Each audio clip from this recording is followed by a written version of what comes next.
नमस्कार, जोहार। झारखंड की मुख्य बड़ी खबरों में आपका स्वागत है। गांव में ही मिलेगी डिग्री और रोजगार। झारखंड सरकार शुरू करेगी नए कोर्स। झारखंड सरकार अब उच्च शिक्षा को गांव तक पहुंचाने की दिशा में बड़ा कदम उठाने जा रही है। राज्य के उच्च व तकनीकी शिक्षा विभाग ने योजना बनाई है कि पंचायत सचिवालय में ही जॉब ओरिएंटेड कोर्स चलाया जाए, ताकि ग्रामीण युवाओं को पढ़ाई के लिए शहर न जाना पड़े।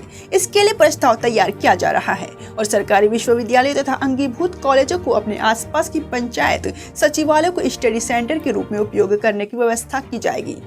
इस योजना का सबसे बड़ा लाभ उन युवक युवतियों को मिलेगा जो आर्थिक, पारिवारिक या दूरी की वजह से रोज कॉलेज नहीं जा पाते। अब वे अपने गांव में ही रहकर पढ़ाई पूरी कर सकेंगे और कोर्स करने के बाद स्वरोजगार या नौकरी के अवसर हासिल कर पाएंगे। इस पाठ्यक्रम के संचालन में झारखंड ओपन यूनिवर्सिटी की अहम भूमिका होगी, जो सर्टिफिकेट, डिप्लोमा और PGDM जैसे रोजगार परख कार्यक्रम चलाएगी। पढ़ाई को आधुनिक और आसान बनाने के लिए पंचायत सचिवालय में मौजूद कॉमन सर्विस सेंटर को दुरुस्त किया जाएगा और लर्निंग मैनेजमेंट सिस्टम LMS के माध्यम से डिजिटल तरीके से भी पढ़ाई कराई जाएगी। संबंधित कॉलेजों को शिक्षण कार्य के लिए राज्य सरकार की ओर से वित्तीय सहायता दी जाएगी। पंचायत सचिवालय को उच्च शिक्षा के स्टडी सेंटर के रूप में उपयोग करने के प्रस्ताव पर Jharkhand state higher education council की बैठक में सैद्धांतिक सहमति मिल चुकी है। राज्य में वर्तमान समय में लगभग 4325 पंचायत सचिवालय गांवों के प्रशासनिक केंद्रों के रूप में काम कर रहे हैं, जहां मनरेगा, PM आवास, पेंशन, ग्राम सभा की बैठकें, प्रमाण पत्र जारी करने और पेयजल स्वच्छता जैसी योजनाओं का संचालन होता है। अब इन्हीं केंद्रों को शिक्षा से जोड़कर सरकार गांव स्तर पर ही कौशल और रोजगार। झारखंड में बदल रहा मौसम का मिजाज, सुबह शाम ठंड कायम, दिन में बढ़ेगी गर्मी। झारखंड में अब मौसम धीरे धीरे करवट लेने लगा है। सुबह और शाम की ठंड अभी बनी हुई है, लेकिन दोपहर में तापमान बढ़ने से हल्की गर्मी का एहसास होने लगा है। मौसम वैज्ञानिकों का कहना है कि यह सर्दी से गर्मी की ओर बढ़ते मौसमी बदलाव का संकेत है। भारत मौसम विज्ञान विभाग के रांची केंद्र के अनुसार 19 से 23 फरवरी के बीच सुबह के समय हल्का कुहासा छाया रह सकता है और आसमान में आंशिक बादल दिखेंगे। हालांकि पूरे राज्य में मौसम शुष्क रहने का अनुमान है। अगले 3 दिनों में न्यूनतम तापमान में 2 से 3 डिग्री सेल्सियस तक बढ़ोतरी होने की संभावना जताई गई है। फरवरी के मध्य तक राज्य में ठंड का असर खासकर सुबह और देर शाम महसूस किया जा रहा है, लेकिन दिन में तेज धूप निकलने लगी है। तापमान में क्रमिक वृद्धि के कारण दोपहर के समय लोगों को हल्की गर्मी लगने लगी है। हाल के आंकड़ों के अनुसार राज्य में सबसे कम न्यूनतम तापमान गुमला में 8 डिग्री सेल्सियस दर्ज किया गया, जबकि मेदिनीनगर में अधिकतम तापमान 32.6 डिग्री सेल्सियस तक पहुंच गया। उत्तर पूर्वी जिलों देवघर, धनबाद, दुमका, गिरिडीह, गोड्डा, जामताड़ा, पाकुड़ और साहिबगंज में अधिकतम तापमान 30 से 34 डिग्री के बीच रहने का अनुमान है। इन इलाकों में सुबह हल्का कुहासा रह सकता है, जिससे दृश्यता प्रभावित होने की संभावना है। उत्तर पश्चिमी जिलों जैसे कोडरमा, चतरा, गढ़वा, लातेहार, लोहरदगा और पलामू में दिन का तापमान 31 से 33 डिग्री सेल्सियस तक जा सकता है, जबकि रात में ठंड अभी बनी रहेगी।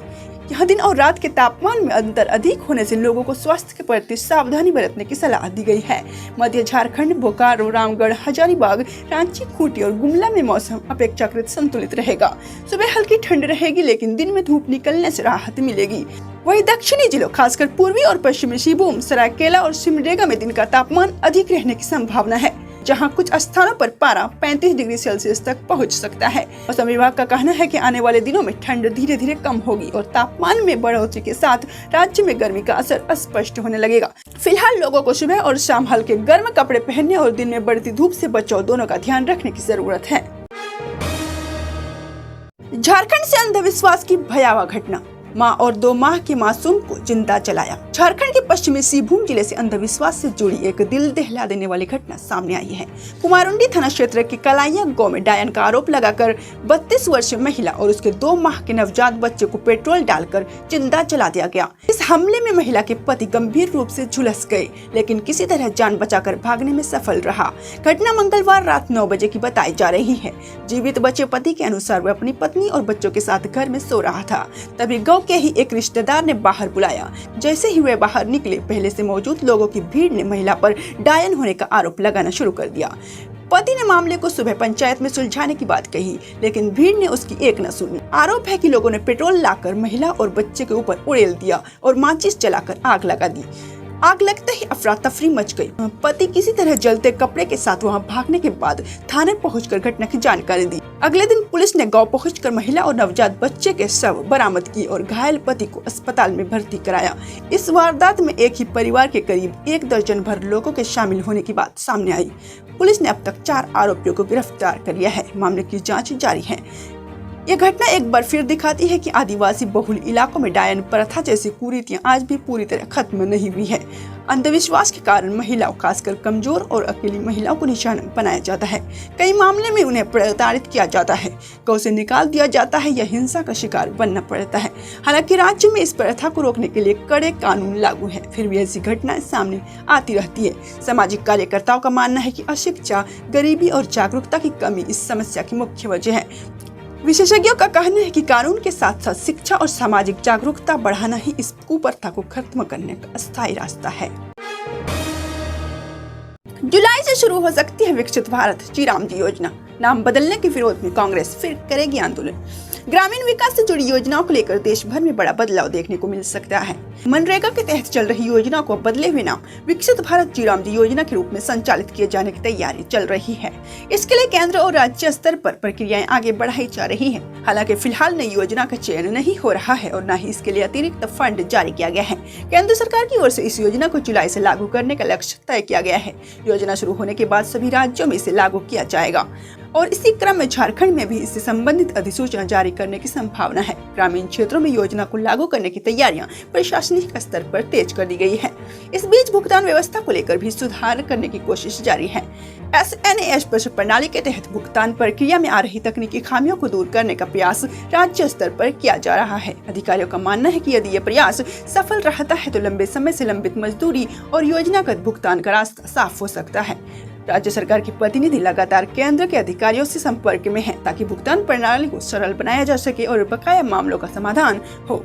दूसरी ओर योजना के नाम में बदलाव को लेकर राजनीतिक प्रतिक्रिया भी सामने आने लगी है। झारखंड प्रदेश कांग्रेस ने इसके विरोध में फिर से आंदोलन शुरू करने का ऐलान किया है। पार्टी का कहना है कि पहले ये आंदोलन निकाय चुनाव के कारण स्थगित किया गया था, लेकिन चुनाव समाप्त होते ही दोबारा शुरू किया जाएगा। प्रदेश कांग्रेस अध्यक्ष केशव महतो कमलेश की अध्यक्षता में आंदोलन की रणनीति तैयार की गयी। पार्टी पहले से तय कार्यक्रम के अनुसार ही विरोध प्रदर्शन करेगी। कांग्रेस का आरोप है कि योजना का नाम बदलने से मूल ढांचे में असर पड़ेगा, जबकि सरकार इसे नए स्वरूप में लागू करने की तैयारी में है। अब जुलाई के आसपास योजना की औपचारिक शुरुआत और उसके बाद राज्यों में लागू होने की प्रक्रिया पर सभी की नजरें टिकी हुई है। CRPC की जगह CPC का प्रश्न पत्र बटा। JJ कॉलेज में LLB की परीक्षा रद्द। झुमरी तलैया स्थित JJ कॉलेज में बुधवार को LLB पार्ट 2 की परीक्षा के दौरान बड़ी गड़बड़ी सामने आई, जिसके बाद परीक्षा तत्काल प्रभाव से रद्द कर दी गई। यह परीक्षा विनोबा भावे विश्वविद्यालय की विधि संकाय के तहत आयोजित की गई थी। निर्धारित कार्यक्रम के अनुसार छात्रों की CRPC दंड प्रक्रिया संहिता पेपर 3 की परीक्षा होनी थी। परीक्षा केंद्र पर पहुंचे प्रश्न पत्र के लिफाफे और उसके ऊपर भी CRPC ही अंकित था, लेकिन जब प्रश्न पत्र छात्रों में बांटा गया तो उसमें पूछे गए सवाल CPC सिविल प्रोसीजर कोड से संबंधित निकले, जिसकी परीक्षा अगले 19 फरवरी को निर्धारित थी। अलग विषय का प्रश्न पत्र देखकर परीक्षा कक्ष में अफरा तफरी मच गई। छात्र CRPC की तैयारी कर परीक्षा देने पहुंचे थे, लेकिन प्रश्न CPC से होने पर उन्होंने विरोध जताया और हंगामा करते हुए परीक्षा कक्ष से बाहर निकल गए। मामले की जानकारी मिलते ही कॉलेज प्रशासन हरकत में आया और छात्रों से प्रश्न पत्र व उत्तर पुस्तिकाएं वापस ले ली गई। घटना की सूचना विश्वविद्यालय को भेज दी गई, जिसके बाद स्थिति की गंभीरता को देखते हुए बुधवार की परीक्षा रद्द कर दी गई। कॉलेज के प्रधानाचार्य एवं सेंटर सुपरिटेंडेंट मिथिलेश उपाध्याय ने बताया कि परीक्षा के लिए प्राप्त लिफाफे को उस पर दर्ज तिथि और पाली के अनुसार ही खोला गया था। बाहरी आवरण पर उसी दिन की परीक्षा का विवरण था, लेकिन अंदर रखा प्रश्न पत्र अगले दिन की परीक्षा से संबंधित निकला। उन्होंने कहा कि पूरे मामले की सूचना विश्वविद्यालय प्रशासन को दे दी गई है और आगे के निर्देशों की प्रतीक्षा की जा रही है। इस घटना के बाद गुरुवार को होने वाली CPC परीक्षा को लेकर भी असमंजस की स्थिति बन गई है। माना जा रहा है कि चूंकि CPC से जुड़े प्रश्न पत्र पहले ही खुल चुके हैं, इसलिए अगली परीक्षा पर भी निर्णय लिया जा सकता है। हालांकि विश्वविद्यालय की ओर से अभी तक कोई आधिकारिक आदेश जारी नहीं किया गया है। फिलहाल रद्द की गई परीक्षा की नई तिथि विश्वविद्यालय द्वारा बाद में घोषित की जाएगी। घटना के बाद छात्रों में परीक्षा व्यवस्था को लेकर नाराजगी देखी जा रही है। मुख्यमंत्री मैया सम्मान योजना। झारखंड में जिन महिलाओं को नहीं मिल रहा पैसा, उनके लिए बड़ा अपडेट। महिला एवं बाल विकास विभाग के नए सचिव उमा शंकर सिंह ने शुक्रवार को मुख्यमंत्री मैया सम्मान योजना की विस्तृत समीक्षा की। समीक्षा में सामने आया कि राज्य में बड़ी संख्या में आवेदन अब भी लंबित है, जिसकी वजह से कई महिलाओं को योजना की राशि नहीं मिल पा रही है। राज्य सरकार के अनुसार झारखंड में कुल 7,72,446 आवेदन पोर्टल पर लंबित है। सबसे अधिक लंबित आवेदन रांची, धनबाद और पलामू जिले से है। इन जिलों में हजारों लाभुकों का सत्यापन और सुधार कार्य बाकी है, जिसकी वजह से भुगतान अटका हुआ है। समीक्षा के दौरान पाया गया कि कुल 3,05,892 लाभुकों के डेटा की जांच की जा रही है।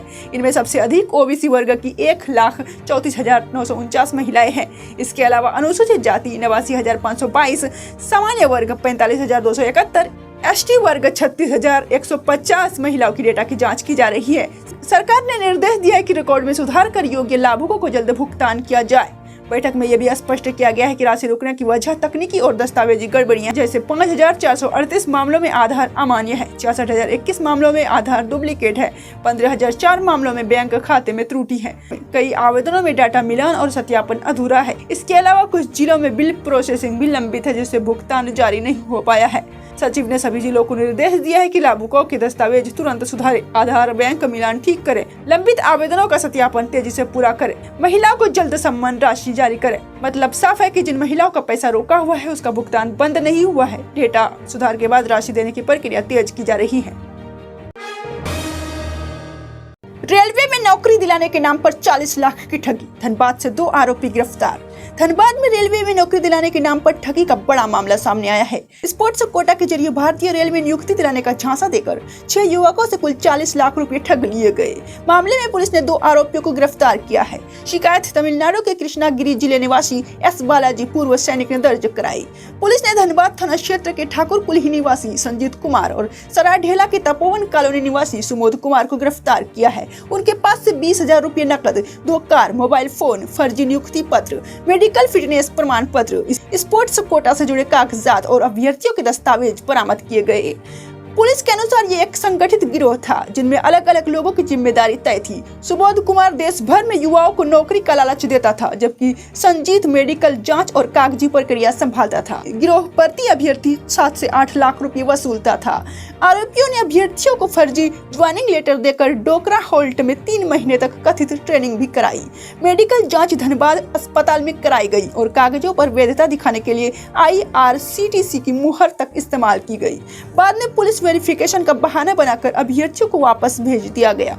कई महीने तक नियुक्ति नहीं मिलने पर पीड़ितों को ठगी का एहसास हुआ और मामला दर्ज कराया गया। जांच में पता चला कि गिरोह के अन्य सदस्य भी देश के अलग अलग हिस्सों में सक्रिय है। पुलिस अब पूरे नेटवर्क की तलाश में जुटी है और रेलवे परिसर में कराई गई कथित ट्रेनिंग और मेडिकल प्रक्रिया की भी जाँच की जा रही है। झारखंड में 2026 से पहले कई नई भर्तियां, ग्रामीण क्षेत्रों में काम करने का बड़ा मौका। झारखंड में नए वित्तीय वर्ष 2026 से पहले अलग अलग संस्थाओं और संगठनों ने विभिन्न पदों पर भर्ती प्रक्रिया शुरू कर दी है। इन भर्तियों का उद्देश्य गांव में स्वास्थ्य, पोषण और सामाजिक विकास से जुड़े कार्यक्रमों को मजबूत करना है। खास बात यह है कि कई पदों पर लिखित परीक्षा नहीं ली जाएगी, बल्कि उम्मीदवारों की योग्यता, अनुभव और इंटरव्यू के आधार पर चयन किया जाएगा। इसी क्रम में अजीम प्रेमजी फाउंडेशन ने राज्य में हेल्थ फैसिलिटेटर के पद के लिए आवेदन मांगे हैं। चयनित उम्मीदवारों को ग्रामीण इलाकों में जाकर लोगों को स्वास्थ्य संबंधी जानकारी देना, समुदाय के साथ काम करना और योजनाओं को जमीन पर लागू करना होगा। इस पद के लिए किसी भी विषय में स्नातक डिग्री तथा समुदाय कार्य का अनुभव होना जरूरी बताया गया है। उम्मीदवार को हिंदी, अंग्रेजी के साथ स्थानीय भाषा का भी ज्ञान होना भी आवश्यक है। वही राइज अगेंस्ट हंगर इंडिया ने ग्राम साथी सहित कई पदों पर भर्ती निकाली है। इस भूमिका में चयन व्यक्ति को कुछ गाँव की जिम्मेदारी दी जाएगी, जहाँ चल रही विकास योजनाओं को लागू करना और लोगों से समन्वय करना होगा। इस पद पर लगभग 15,000 रुपये मासिक मानदेय दिया जाएगा। इसके अलावा संस्था ने न्यूट्रिशन, प्रोजेक्ट मैनेजमेंट और अन्य तकनीकी पदों के लिए अलग अलग स्थानों पर अवसर उपलब्ध कराए हैं। इसी तरह चाइल्ड इन नीड इंस्टीट्यूट ने झारखंड के कुछ जिलों में डिस्ट्रिक्ट कोऑर्डिनेटर पद के लिए आवेदन आमंत्रित किए हैं। इस पद पर चयनित उम्मीदवारों को जिला स्तर पर परियोजनाओं का संचालन, मॉनिटरिंग और टीम समन्वय का काम करना होगा। इसके लिए ग्रेजुएशन या मास्टर डिग्री के साथ 5 या 7 वर्ष का अनुभव मांगा गया है और वेतन में लगभग 45,000 रुपये प्रति माह बताया गया है। आवेदन की अंतिम तिथि 15 फरवरी 2026 रखी गई है। इन सभी भर्तियों का मुख्य उद्देश्य ग्रामीण क्षेत्रों में शिक्षा, स्वास्थ्य और पोषण सेवाओं को बेहतर बनाना है। योग्य उम्मीदवारों के लिए यह बिना प्रतियोगी परीक्षा के सामाजिक क्षेत्रों में काम करने का अच्छा अवसर माना जा रहा है। इच्छुक अभ्यर्थियों को समय रहते आवेदन करने की सलाह दी गई है ताकि वे इस अवसर का लाभ उठा सके। आज के झारखंड की मुख्य बड़ी खबरें। इसी तरह की और बड़ी खबरों को जानने के लिए चैनल को सब्सक्राइब कर दीजिए और वीडियो अच्छा लगा हो तो लाइक कर दीजिएगा।